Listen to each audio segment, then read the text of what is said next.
వైశంపాయనుల వారు చెప్తున్నారు. ఈయన ఇంద్రుణ్ణి చూద్దాము అని చెప్పి ఇంద్రలోకానికి వెళ్ళాట ఈయన గారు.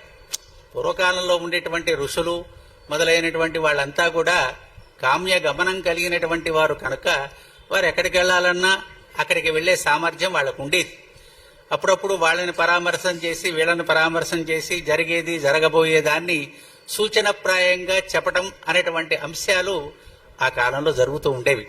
అట్లాగే ఈయన గారు కూడా ఇంద్రుని చూడాలి అనేటువంటి కోరికతో ఇంద్రలోకానికి వెళ్ళాట రోమశ మహర్షి అనేటువంటి ఆయన గారు. దేవేంద్రుల వారికి నమస్కారం చేశాడు. ఆ పక్కనే ఇంకో ఆయన కూడా కూర్చొని ఉన్నాడు. ఎవరండి ఆయన? అర్జునుడు. ఏమిటి, ఇతనితో సమానమైనటువంటి వైభవాన్ని, ప్రతిష్టని, కీర్తిని పొందటానికి అర్హత కలిగినటువంటి వాడు ఈయనెవరయ్యా అని ఒక్కసారి చూశాట అర్జున్ని లోమశ మహర్షి. తర్వాత